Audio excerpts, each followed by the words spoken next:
pessoal, tudo bem?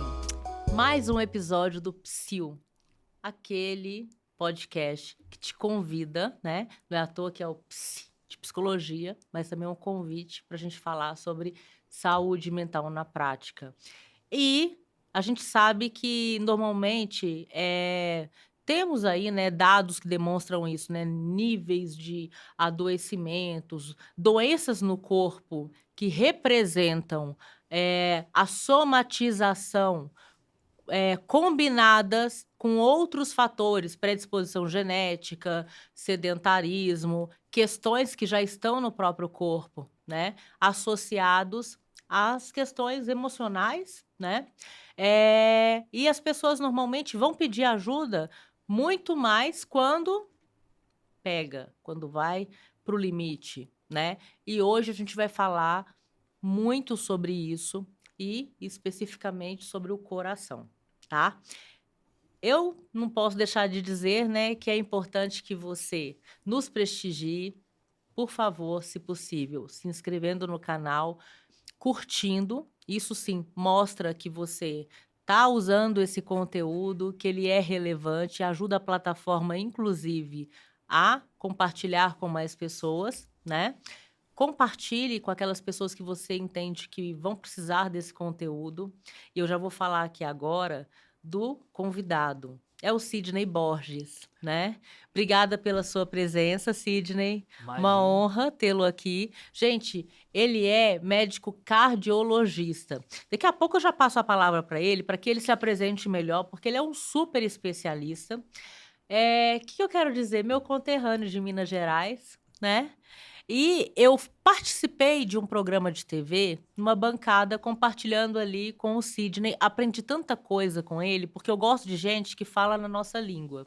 E tem uma coisa super interessante. Eu não te contei, Sidney, mas havia ali uma semana que meu marido tinha ficado uma semana na UTI, porque passamos um susto. Ele teve dores no peito. E aí ele falou assim: eu acho que eu vou no médico porque tô com medo dessa dor. E chegou lá, começaram a fazer alguns exames, né? E aí, essa uma semana que ele ficou foi, na verdade, eu entendo que fazendo assim um super check-up, porque colocaram na UTI. Quando colocou, eu falei assim: meu Deus, é uma coisa muito grave, a gente sempre pensa nisso. Eles estavam, na verdade, monitorando, né?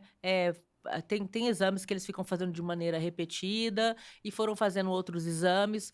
Ao final, disseram que todos os exames foram ótimos, mas ele tem pressão alta. E falaram também que teve uma combinação ali com o estresse. E o Sidney, ele falou bastante coisas nesse dia, inclusive ele falou de questões que afetam mais as mulheres. A gente vai falar um pouquinho sobre isso, né? Bom, eu vou primeiro pedir para ele se apresentar aqui. Então, mais uma vez, obrigada, querida. Imagina, Luana, eu que agradeço pelo convite. É uma honra estar aqui com você. O programa maravilhoso, né? Eu sou Sidney Borges, eu sou nascido em Minas mesmo, né? Eu nasci em Uberlândia, mas eu morei até meus 18 anos em Passos, que é sul de Minas. E daí fiz 2 anos de cursinho em Ribeirão Preto e passei na faculdade de medicina em Juiz de Fora, onde eu fiz mais 6 anos de faculdade. Daí vim para São Paulo para fazer residência médica. Então foram 2 anos de residência médica em clínica médica, que eu fiz na Unisa. E mais 4 anos, 2 de cardiologia clínica e 2 de hemodinâmica e cardiologia intervencionista pela Escola Paulista de Medicina. E conheci minha esposa, minha esposa aqui em São Paulo, né? Me casei e por aqui fiquei. Desde então, estamos desde 2011 aqui em São Paulo. Bacana, que bacana. Deixa eu começar então um pouco aqui. Quais são aqui primeiro, né? Tem essa questão da combinação aí, eu falei do estresse e tudo mais. E aí eu queria saber um pouquinho sobre os transtornos de saúde mental ou disfunções emocionais que podem influenciar a episódios aí que gerem a problemas cardíacos. Então, Luana, é interessante você falar disso, porque toda situação de estresse, seja físico, emocional, extrema ansiedade, medo, depressão, né? São situações que durante o pico do estresse você tem uma liberação aguda de adrenalina, né? Isso aumenta a pressão arterial de forma aguda também, aumenta a frequência cardíaca de forma aguda, né? Você tem liberação de alguns marcadores inflamatórios, né? Então você pode, numa situação dessa, né? Adrenalina, noradrenalina, essas catecolaminas, elas são pró-arritmogênicas, né? Então você aumenta o risco de arritmia, você aumenta o gasto energético cardíaco. Então, um paciente que tem doença coronariana aumenta o risco, então, de você ter um evento agudo, um infarto, né? Pela liberação de citocinas inflamatórias, você pode acabar instabilizando placas de ateroma, placas de gordura nas coronárias ou em outras regiões, né? Especialmente nas coronárias, aumentando o risco de infarto. Então, não são situações, não são doenças simples, né? São as doenças do transtorno mental, as doenças de saúde mental, elas influenciam também organicamente, no meu caso, na área que eu atuo, na cardiologia, então na área cardíaca, né? Então, aumento de pressão arterial, aumento de arritmias, estabilização de placas, aumento do risco de infarto, né? Então, tem uma associação direta com toda certeza. E olha que interessante, né? Assim, eu sempre falo, e eu já falei aqui em vários episódios, sobre a questão de nos reeducarmos em relação às emoções. Por quê? A gente, inclusive, a nossa educação não foi muito para lidar com a questão das emoções, até porque a gente pergunta para muitas pessoas assim: ah, como que é para você a questão da tristeza, da raiva? Tem muita gente que fala assim: ah, tristeza comigo, show tristeza. Raiva, não sinto raiva, eu sou uma pessoa super tranquila e tal. Todo mundo sente tristeza. Eu tô pegando esses dois exemplos, né? Porque assim, as emoções básicas, raiva, tristeza, alegria, medo, nojo, e surpresa, né? Básicas por quê? Porque elas são puras, elas são como se fossem reações que a gente não controla e que, por exemplo, você está vivendo a vida, você está ali fazendo qualquer coisa, vem algo que gera um gatilho e de repente elas acontecem. E como que você sabe que elas estão com uma potência maior? Quando elas geram algum tipo de resposta no corpo, né? Então, por exemplo, o medo, ele pode gerar aquela questão de frio na barriga, né? Pode te paralisar em algumas situações, pode te fazer entrar numa situação de agressividade, ou pode te colocar também numa situação de fuga, quando você tenta se esquivar e etc. A raiva, por exemplo, ela pode te fazer, te colocar numa situação de fúria, onde você queira agredir, onde você queira usar, né, os membros superiores e inferiores para tanto atacar, quanto para correr, ou até mesmo para gesticular, te faz também gritar, falar mais alto. Tudo isso, essas emoções, elas dão reações no corpo, de alguma forma. E elas têm a função de nos manter vivos, de nos preservar, né? A alegria, por exemplo, ela nos dá a vontade de viver. E a gente busca alegria, todo mundo quer felicidade, né? Tudo que a gente vai objetivando na vida é para ser feliz. Então, pegando esse exemplo aqui, né? As emoções, o que a gente precisa? Ao sentir, nomear. Nomeou, não julgar de maneira alguma. E nem tentar naquele momento, eu falo que é bater boca consigo, né? Que é ficar tentando falar assim: "Ai, mas por quê? Eu tô certo, eu tô errado". Não é, porque assim, se você tá com raiva, você tem o direito de sentir raiva. É diferente de você se dar o direito de agredir alguém, é diferente. Não reagir, procurar não reagir, porque no momento que você tem a emoção de maneira exacerbada, você pode, por exemplo, fazer coisas que você não faria se tivesse com a razão, porque a emoção, ela, normalmente ela te, bloqueia a racionalidade que está no córtex pré-frontal, né. Então, o ideal é que você deixe a emoção fluir do ponto de vista de, processá-la, né. Então, assim, olha, eu posso sentir, Tá tudo bem sentir. Eu tenho uma causa porque eu tô sentindo, eu tô com raiva porque eu tô com ciúme. Embora eu ache que ciúme tá errado, não tem problema. Eu estou com ciúme, eu posso sentir. É diferente de agir em relação ao ciúme, né? E aí, você vai buscar uma forma saudável de deixar fluir essa emoção.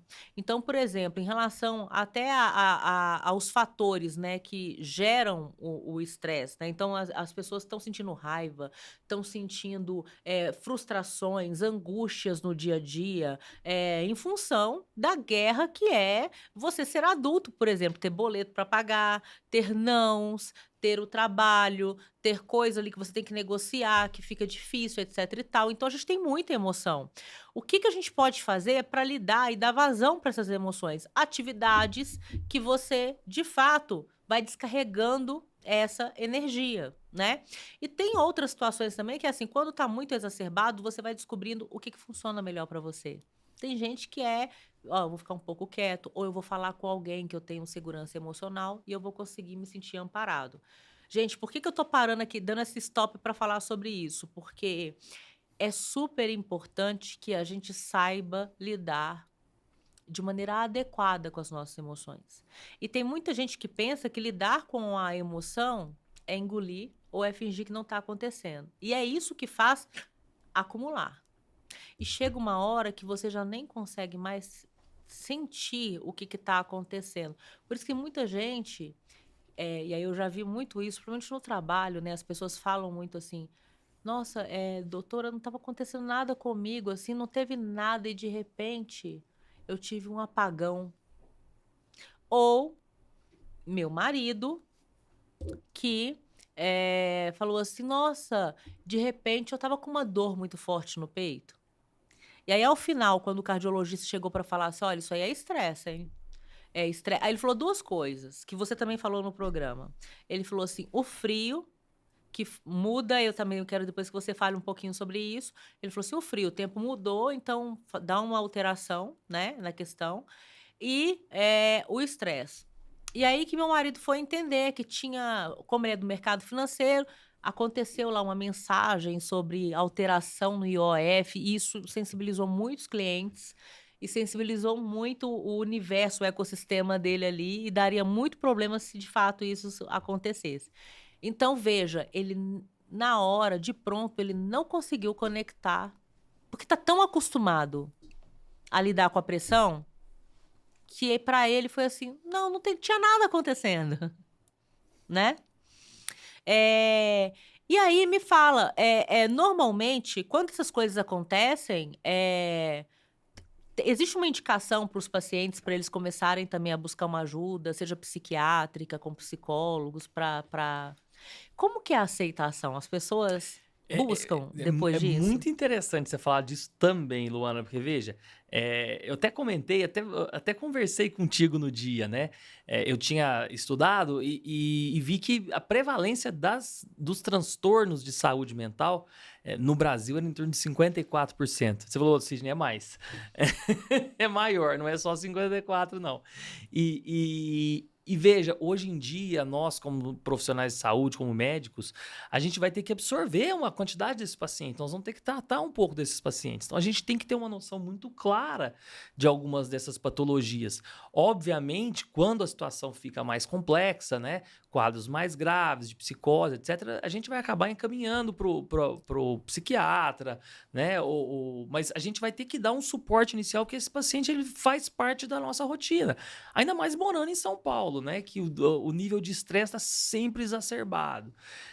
Então, veja, a gente tem que conhecer, tem que entender, e uma coisa que você falou que realmente é interessante é desabafar isso. Então, conversar com um profissional, conversar com o seu psicoterapeuta, com o seu psicólogo, né? Não só fazer um tratamento medicamentoso, mas você tem que desabafar, você tem que conversar isso com o seu parceiro, né?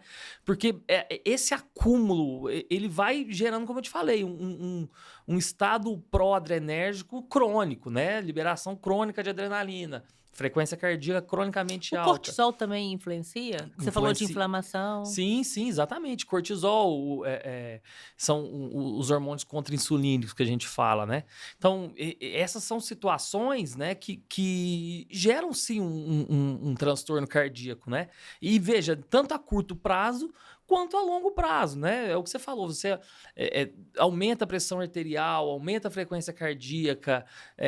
Então, são situações emocionais que causam transtornos orgânicos. E a gente tem que preocupar muito com isso. E lembrar também que sintomas depressivos ou outros transtornos também causam, transtornos de saúde mental, também causam indiretamente, afetam também indiretamente a parte cardíaca, né? Então, um paciente depressivo, associado com ansiedade, é um paciente que esquece o autocuidado, né? Como a gente tínhamos até conversado, né? Então, é aquele paciente que não vai querer fazer atividade física, não vai cuidar da saúde, não vai fazer exames, não vai procurar o médico, porque ele não sente necessidade, né?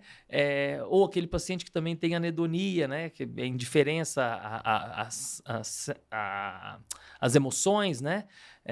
Ele também não vai procurar ajuda, não vai fazer atividade física, acaba ganhando peso, aumenta o risco de diabetes, de hipertensão. E a anedonia, eu até te perguntei, né? E você falou assim que tem a ver, que é quando a pessoa ela vai perdendo prazer pela vida. Exatamente, né? É isso aí. Ela vai ficando desgostosa. Exato. De maneira...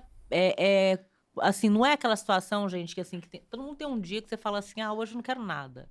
Mas é quando isso se torna algo permanente. Exato. E ela vai perdendo o autocuidado. Aí é que entra uma dica importante para você. Tá em casa, né, no seu trabalho, no carro, no caminho. Ficar de olho em quem está no nosso entorno.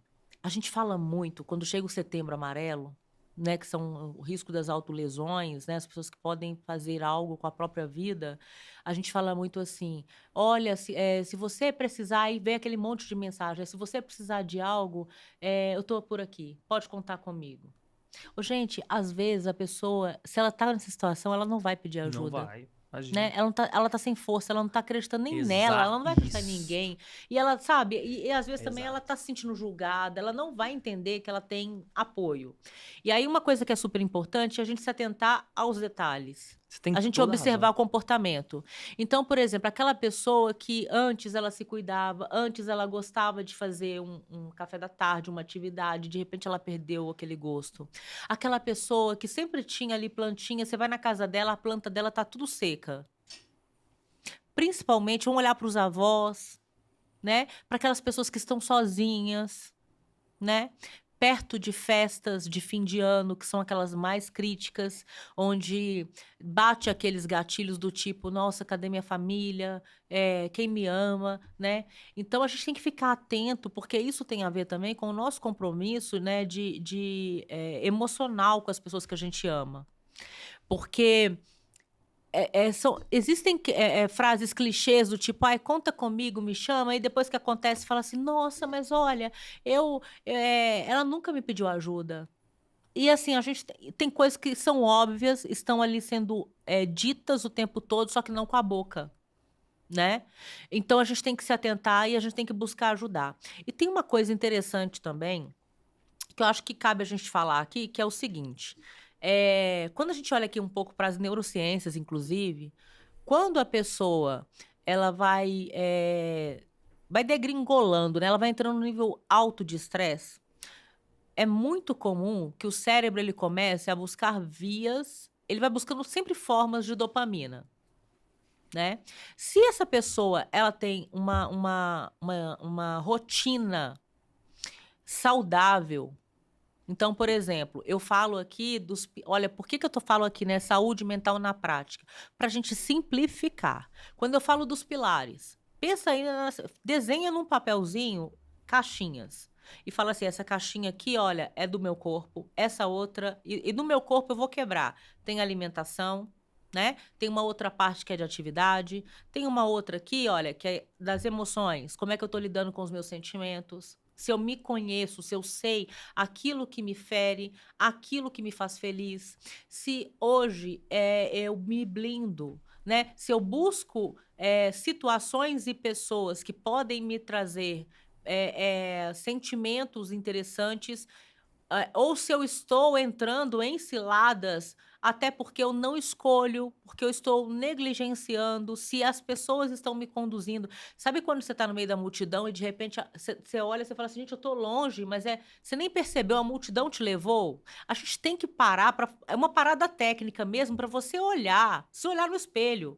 E isso que eu estou falando aqui, gente, você faz em casa, você não precisa necessariamente fazer terapia para isso. Né? É uma terapia aí, é uma dica aí, uma atividade terapêutica para você. Então, uma parte que é você olhar para como você está lidando com com as suas questões emocionais, se você consegue se proteger.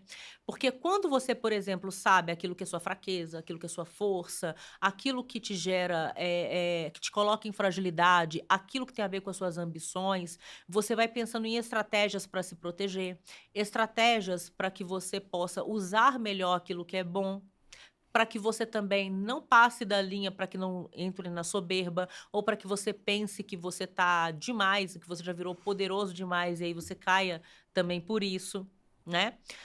Outra caixinha, social, outra profissional, outra do ponto de vista de educação. Quando você sabe as coisas que você se interessa e você começa a buscar mais conhecer. Olha, eu amo culinária. Vai estudar sobre culinária. Aí vem alguém te julgar e falar assim: nossa, mas você só olha para esse assunto não tem nada a ver. Não tem para ele, né? Estuda sobre o assunto que te interessa. Ah, eu gosto de foguete. Vai estudar sobre foguete. Porque isso alimenta sua mente. Com certeza. Pessoas interessadas são interessantes, Com toda certeza. né? Quando você começa a cuidar de tudo isso, começa a elevar a qualidade da sua saúde mental. Começa a elevar o nível que você tem de consciência sobre tudo isso. E aí você consegue também a pensar assim, poxa, então como é que eu vou começar a agir de maneira mais preventiva? Como é que eu busco mais ajuda? Poxa, então aqui na minha saúde eu tenho que ir ao médico, né? Perfeito. E aí você consegue ser mais preventivo sem ter que pensar que necessariamente significa só a terapia, só a medicina, porque senão você fica também muito refém dos exames e nem tudo vai sair ali.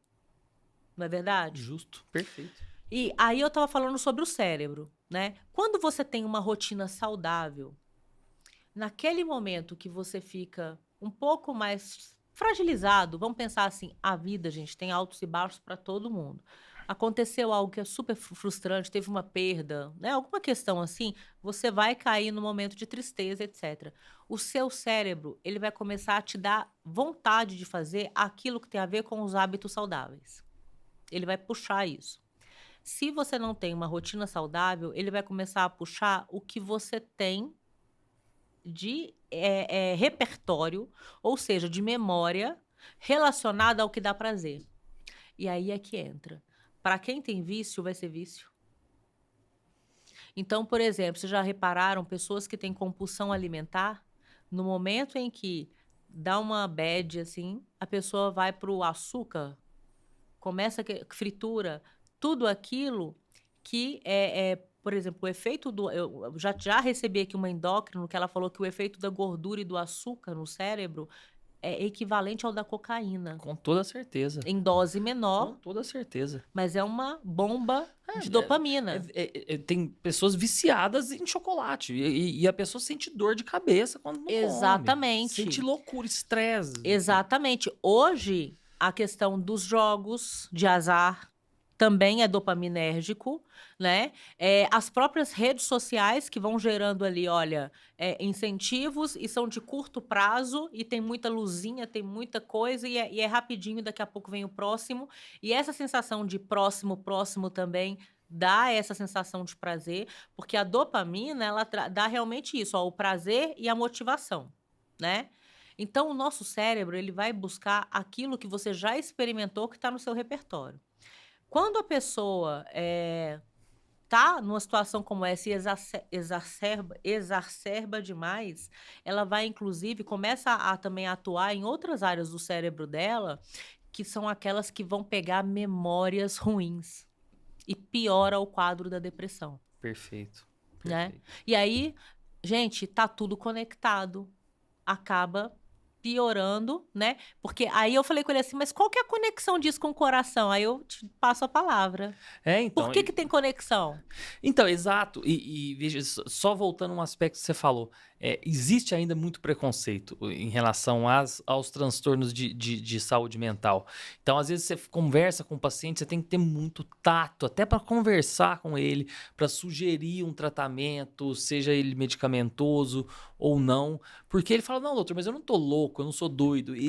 Na cabeça do paciente, o uso de medicações ou o tratamento com o psicoterapia, são coisas de gente doidas, entendeu? Então, isso gera um preconceito grande e a sociedade ainda tem muito preconceito em relação a essas patologias e que não deveriam ter, porque são situações que afetam, como eu disse, mais de 50% da população brasileira. Então, a gente não tem que ficar com esse estresse todo. Então, até conversei contigo, né? O paciente que vai fazer uma prova de admissão para um trabalho, então, se ele tem uma doença de transtorno mental, um transtorno de saúde mental, ele recebe um ponto negativo, né? E Exato. não é dito na maioria das vezes. Exatamente, né? E aí o que você falou. Na maioria não é dito, Não né? é dito nunca, né? Exatamente. Eles são tratados como iguais, mas a gente, na verdade, sabe que não. Porque eles podem causar um problema maior no emprego, né?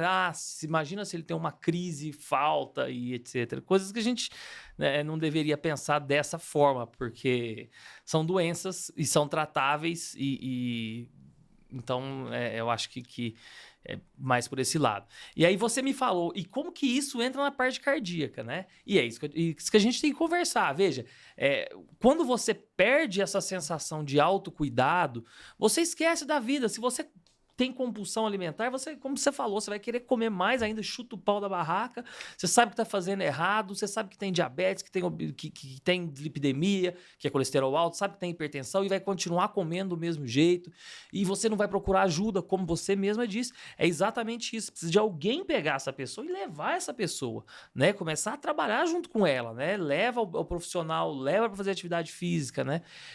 E aí ela acaba esquecendo disso, ganha mais peso, aumenta as taxas de glicemia, aumenta as taxas de colesterol, aumenta a pressão arterial, que causam um aumento do risco cardíaco, né? São as patologias que aumentam o risco de infarto.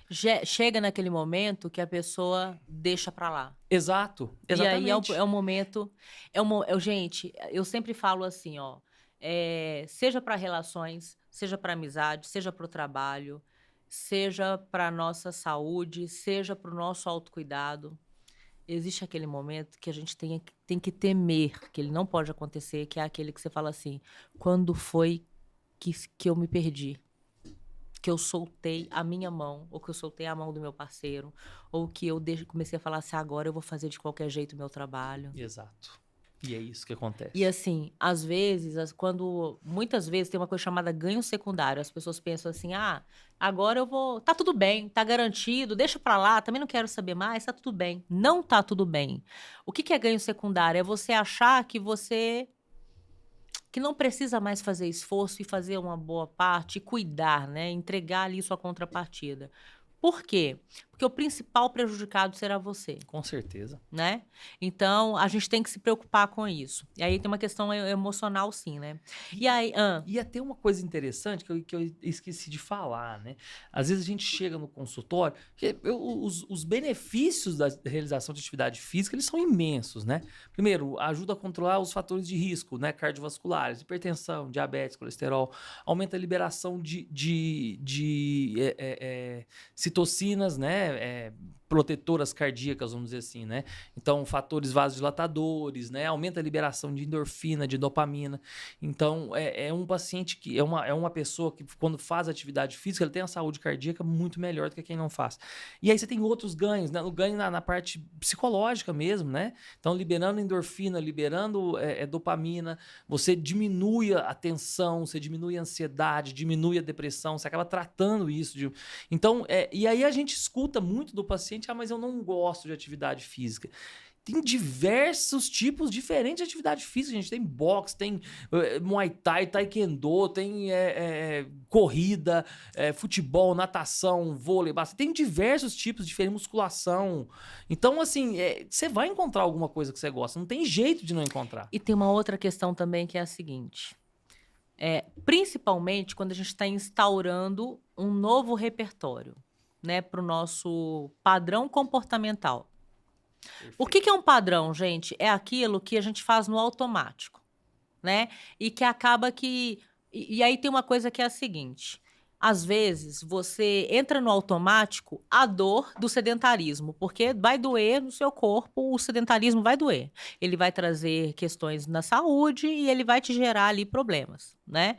Então, o padrão... Às vezes as pessoas elas estão sofrendo em relações, sofrendo por escolhas, e aí só que elas estão acostumadas com aquela dor. E na hora que elas começam a mudar, mesmo quando elas vão para algo saudável, dali o próprio cérebro ele começa a gerar um incômodo, porque tá trazendo um padrão diferente. Então é como se fosse, opa, ameaça. Ameaça por quê? Porque é algo novo, tá?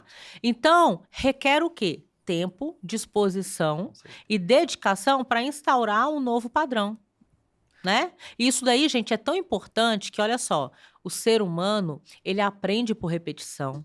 Quando nós, mulheres, engravidamos, os 3 primeiros meses são super delicados, porque, inclusive, a gente pode perder o bebê, porque o próprio útero pode achar que é um corpo estranho.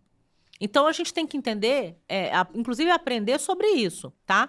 Então, ao trazer um novo padrão, no início, coloque na sua cabeça que não teremos prazer. Não teremos, mesmo que você faça algo que você goste. Por quê? Porque vai incomodar, vai trazer uma nova rotina, vai mudar aquilo que já estava de outra forma. Entenda, inclusive, para facilitar, para gerar dopamina, em vez de você falar assim, olha, eu já quero perder peso, ou eu já quero ficar com o corpo de outra forma, porque normalmente as pessoas também colocam esse objetivo já como uma expectativa. Coloque como expectativa fazer. Exato. E não estabeleça metas muito ousadas. Exato. Estabeleça uma meta no estilo assim, olha, eu vou fazer 2 vezes. Não coloque fazer a semana inteira. Porque isso também é uma coisa que gera mais aversão. Com certeza. É igual dieta. Tem gente que já começa com a dieta assim, olha, antes comia besteira o tempo todo e agora começa com uma dieta que é assim, eu vou comer alface, vou comer isso. Aí traz aqueles ingredientes que ela nunca comeu na vida. Nossa. E dali a uma semana ela vai lá e tem uma recaída. Sim. E vai para compulsão dobrada. E chuta o pau da barraca. Exatamente.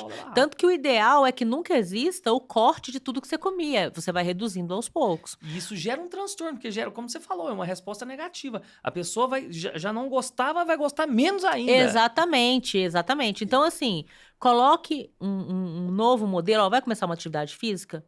Não coloque 5 vezes, 7 vezes. Coloque 2.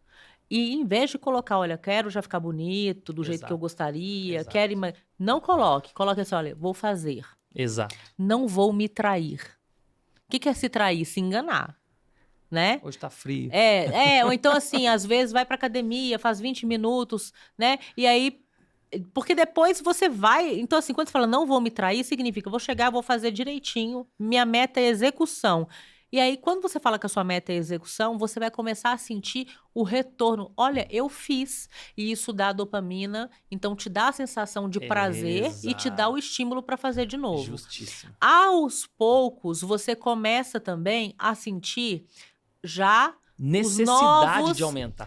O corpo pede. Por quê? Porque o próprio corpo vai começar a produzir os hormônios que dão benefícios para o corpo inteiro. E só o fato disso tudo mudar vai reverberando em uma série de coisas, inclusive num formato melhor, num sono melhor, Exato. né? E aí depois vem o olhar das pessoas, e aí vem umas outras coisas que você vai colhendo, mas não queira que já com um mês as pessoas já começam a falar, exato. olha, seu corpo tá lindo. Exato. Entende? Exato. Então, a disciplina é nesse sentido. Exatamente. Então, ajuste expectativa, ajuste o plano de execução, porque tem uma galera aí, ó, a galera que coloca uma meta muito exacerbada, né? E faça um compromisso com você, não se trair. Sim, perfeito. Porque você pode enganar seu terapeuta, o seu personal, você pode enganar qualquer pessoa, mas a você não engana. Você sabe muito bem se você tá fazendo ou não. E é isso. E veja, uma coisa que você falou que eu achei bem interessante, né? Não fica pensando assim, porque a primeira coisa que a pessoa pensa quando vai fazer atividade física não é na saúde nem no bem-estar, ela pensa no corpo, né? Exato. Então ela pensa então não fica pensando, você tá lá 15 dias de academia, a pessoa olha no espelho, fica olhando todo dia no espelho para ver se emagreceu, vai na balança. Para com essa coisa, isso não é isso aí vai ser consequência. Como você falou, o mais importante são os outros ganhos, né? Claro, também vai vir isso no final das contas. E quando, gente, você começa a fazer um tratado que é assim, olha, eu não vou combinar uma coisa e me enganar, é outra conversa. Exato. Entendeu? E veja, e assim, Luana, vamos falar uma coisa. Você tá desanimado, tá triste, mas você tem que trabalhar, não tem obrigação, você tem que fazer aquilo. Exato. Você pode estar cansado, uma coisa pode estar que doente, funciona também é falar vai. assim, eu vou fazer como tomar remédio. Exato, é obrigatório. Eu vou fazer como tomar remédio. Não é alternativo. E vai chegar um momento que vai virar prazer. Sim. E vai virar prazer. Mas não queira que seja já a zero de jogo. Exato. Né? E tem que ser, você tem que encarar aquilo como uma obrigação, né? Você acordou cedo, nossa, tá tão frio, mas você tem que trabalhar, não tem? Você vai. Exatamente. É obrigatório. Na academia é a mesma coisa. Exatamente. E aí eu queria que você falasse aqui, já até mudando um pouquinho de assunto, porque no dia lá do programa você falou sobre questões aqui que são importantes para as mulheres. O que tem a ver essa questão do frio com a possibilidade de infarto? Porque eu fiquei assustada. E aí eu fiquei lembrando, porque eu sou lá de Minas, né, gente? O pessoal fica assim, olha, não põe o pé no chão, pelo amor de Deus, cobre esse peito, porque é perigoso. E eu achava que isso tudo era aquela coisa de mãe, de vó, e não é. Não, é verdade, você tem razão. Olha, vamos lá. Então, primeira coisa, a gente tem que entender se existe diferença dos sintomas de infarto das mulheres para os homens. Então, os sintomas típicos de infarto, eles são os mais prevalentes, tanto nas mulheres quanto nos homens, né? Que é aquela dor no peito, em queimação, em aperto do lado esquerdo, ou no centro do peito, que vai para o braço esquerdo, ou para a mandíbula, ou para as costas, associada a náusea, mal-estar, sudorese fria, tonturas, às vezes até desmaio. Esses são os sintomas mais característicos, né? Agora, existem sintomas que são sintomas atípicos, que são mais comuns em mulheres, idosos e diabéticos. Mesmo sendo mais comuns nessa população, ainda assim os sintomas típicos são os mais frequentes, né? Então, são mais comuns nessa população que são sintomas diferentes, né? Então, aquela dor na boca do estômago, aquela falta de ar aguda inexplicada, uma dor nas costas, simplesmente nas costas, tonturas e desmaios sem sintomas associados, né? Esses são os sintomas que a gente chama de atípicos e eles podem acontecer nesse grupo populacional, né? E aí você me fala, mas o que tem a ver isso com o frio, né? Eu achei interessante falar dos sintomas para que as pessoas saibam que existem sintomas diferentes. Então, caso você sinta as mulheres, principalmente, os idosos, os diabéticos, tem esse tipo de sintoma, às vezes confunde com dispepsia, né? Que é gastrite, refluxo, né? Então, se for uma coisa inexplicada, que você nunca teve, não hesite. Procure ajuda, vá ao pronto-socorro. Que é o quê? Né? Tipo azia? Tipo azia, exatamente. Essa dor na boca do estômago, do nada, né? Mas a pessoa que já tem refluxo, ela sabe como é. Mas a pessoa que mudou aquele padrão, você fala, nossa, tá no mesmo lugar, mas é diferente, não é a dor que eu sinto normalmente. E vem associada, às vezes, com suor frio, mal-estar, falta de ar. Esse pode ser um sintoma de infarto, né? É muito característico. Inclusive, eu falo de idosos, meu sogro, ele infartou dessa maneira, né? Ele tem gastrite, e a minha sogra me liga, eu estava no hospital fazendo um cateterismo no dia.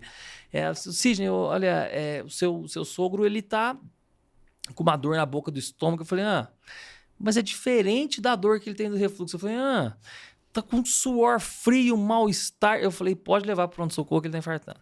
Não deu outra. Graças a Deus levaram muito rápido pro pronto-socorro. Ele foi tratado com muita rapidez, porque tempo é músculo, né? Quanto mais tempo você demora para abrir a artéria, né? A coronária que tá entupida, maior a quantidade de músculo que você perde, né? É igual uma casa que tá pegando fogo. Quanto antes você apagar, melhor é. Mas o que queimou, queimou. Qual músculo que perde? O músculo cardíaco, o músculo do coração. O coração é um músculo. Porque ele vai... quando você não tem quando você não chega sangue para aquele músculo cardíaco, né? Você não chega energia, ele não funciona, ele morre. Ele necrosa. E aí a artéria que leva... Você tem algumas coronárias, né? Tem 3 principais, vários sub-ramos. Mas essa artéria, ela leva o sangue até uma quantidade de músculo. Se aquela artéria fecha, aquele músculo vai morrendo, vai necrosando. E como eu te falei, igual pegar fogo numa casa. Quanto antes você apaga, maior quantidade de coisa que você salva. Mas o que queimou, perdeu. Você não recupera aquele músculo. E tem acontecido bastante infarto em gente nova. Sim. Por quê? Então, mudaram-se os hábitos, né? Veja, Nossa, tinha gente. diminuído a taxa de tabagismo normal. Agora chegaram os vapes, que aumentou de novo o tabagismo. É o estresse crônico, uso de anabolizantes, que aumenta o envelhecimento vascular, né? Aumenta o risco de situações protrombóticas, de infarto. Então, mudaram-se alguns hábitos. Então, a pessoa começa a fazer atividade física e, às vezes, debanda para o outro lado. E aí vai usar esteroides anabolizantes, que aumentam o colesterol de forma abrupta. Nossa, gente. Atenção, pais. Atenção, né, jovens. Exato. Às vezes pensa que não tem nada a ver, olha. Olha, não, exato. E aí, assim, então, por isso e veja, o paciente que infarta jovem, ele não teve tempo de formar tantas placas de gordura, então você não teve tempo de formar o que a gente chama de circulação colateral. Por isso que, geralmente, nessa população, o infarto é ainda mais grave, né? Porque ele não formou a circulação colateral o suficiente. Que circulação colateral seria? Veja, tem coronárias, né? As coronárias que irrigam os músculos cardíacos. Conforme vão formando as doenças, as placas de gordura nas coronárias, elas vão fechando essas coronárias, né? O próprio organismo, ele cria caminhos alternativos. Então, aquela coronária que tá saudável, né? Ela forma o que a gente chama de colaterais, para fazer as vezes da que está entupida. Mas o paciente jovem, veja, ele não passou por todo esse processo. Ele está começando a formar as placas de gordura agora. Entendi. Então, ele não tem placas de colaterais ainda, não forma circulação colateral ainda, na maioria das vezes. Então, o infarto é mais grave, porque quando você fecha totalmente a artéria, se você tem colaterais que já vinham fazendo as vezes dela, você tem um tipo de infarto. Se você não tem nada disso, você fecha totalmente, nem colaterais, você tem um risco de infarto ainda maior. Por isso que muita gente fala... O infarto ainda é pior, né? Que para mais velhos, eles são mais resistentes. Teoricamente, mais resistentes. Não é que são mais resistentes, o coração já está modificado, você já tem essas colaterais muitas das vezes. E aí você fala assim, mas por que aumenta no frio? Né? E aumenta. Isso não é mito, isso é verdade. Então, quando a gente está na situação de frio, né, que você tem temperaturas baixas, você tem alterações orgânicas do organismo de todas as pessoas, né, que favorecem uma não perda de calor, né, porque você não pode perder calor para o ambiente, para poder manter a sua temperatura corporal, né? E você tem que produzir mais calor. Então, quais são essas alterações? Só o fato de você ter que produzir mais calor, seu organismo, para produzir mais energia, seu coração bate mais forte, mais rápido, né? Gastando mais energia. Então, esse é um dos fatores. Eu vou explicar todos eles. O outro, né? Para você diminuir a perda de calor para o ambiente, você tem o que a gente chama de vasoconstricção. Então, todas as artérias, elas são revestidas por um músculo, né? Uma fina camada muscular. E aí, essas artérias, elas se contraem, né? Para diminuir... O sangue é quente, né? Para diminuir a perda de calor do sangue para o meio externo. Né? E aí, quando você contrai esses vasos, né, você contrai todas as artérias, inclusive as artérias coronárias, que são as que levam sangue para o músculo cardíaco. Então, você imagina um paciente que já tem placa de gordura, né, que já está causando uma certa obstrução do fluxo de sangue. Vamos dizer que ele tem uma placa lá que causa 50% de obstrução do fluxo de sangue. E aí ele vai contrair essa coronária por conta do frio, né, você diminui ainda mais... você diminui ainda mais o fluxo de sangue por aquela coronária, aumentando o risco de infarto, né? Além disso, veja, como eu te falei no começo, você tem que produzir mais energia, né? Então, seu coração está batendo mais forte. Então, você precisa de mais sangue e você está dando menos sangue para esse coração, né? Então, você também aumenta o risco de infarto por isso. No frio, você produz citocinas inflamatórias, né? Interleucina 6, TNF-alfa, que elas podem instabilizar essas placas de gordura, né? E aí, quando elas estabilizam, elas se rompem essas placas, você tem uma agregação de plaquetas, né? Aguda, né? Que é como se você machucasse e quando você corta, e aí forma um coágulo de sangue, isso lá dentro da coronária. Então, a placa forma aquele coágulo de sangue e fecha totalmente a coronária, né? Então, aumenta o risco de infarto. E, por último, o sangue no frio ele fica mais viscoso, né? Ele fica mais viscoso, ele tem mais dificuldade para passar pelos vasos, principalmente os vasos que já têm placas de gordura. E aí ele favorece também um maior risco de trombose, né? Então é por isso que no frio aumenta o infarto. E eu, como hemodinamicista, que eu faço cateterismos, né? Então a gente vê claramente que no frio, né? Nos períodos de inverno, o risco de infarto é maior. Então você tem mais pacientes procurando pronto-socorro, né? Por doenças cardíacas, principalmente doenças coronarianas, né? Infarto, etc. Nossa, que absurdo, gente. Complicado. Para finalizar, o que a gente pode fazer para reduzir esses riscos? Eu já acho que eu já entendi aqui, vê se eu tô gabaritando. Cuidar bem da saúde mental. Perfeito. Cuidar bem do corpo. Perfeito. Fazer exames periódicos, seria isso? Não só fazer exames periódicos, fazer um acompanhamento com o seu médico. Eu acho que é o mais importante. Com o médico. Exato. E tem mais alguma coisa? Não, no frio, se agasalhar muito bem. Se agasalhar muito bem. Então, faz sentido isso. Exato, se agasalhar muito bem. Comer comidas mais quentes, né? E aí, veja, olha outra coisa interessante no frio. Riscos indiretos maiores de infarto. No frio, você tende a comer comidas mais calóricas, né? Mais gordurosas, com taxa de açúcar maior. E você vai descompensar as patologias prévias que você já tem. Colesterol alto, diabetes. No frio, você tende a deixar a academia de lado. Então, você vai descompensar outros fatores, né?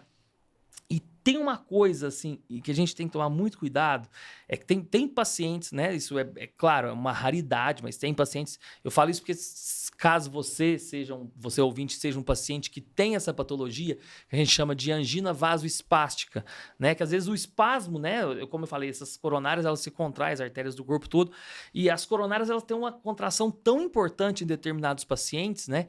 Que ele causa infarto mesmo sem ter doença coronariana, sem ter placa de gordura, porque ela se contrai tanto que ela fecha totalmente por algum momento. Aí meu mundo caiu, hein? E aí pode infartar. E isso é mais comum em mulheres jovens. Então, assim, mas veja, é uma doença rara, né? Não é uma doença comum, mas se a pessoa já teve esse tipo de evento, no frio ela tem que tomar um cuidado maior. Entendi. Né? Evitar uma queda, deixar a temperatura corporal cair muito. Então, se aquece bastante, né?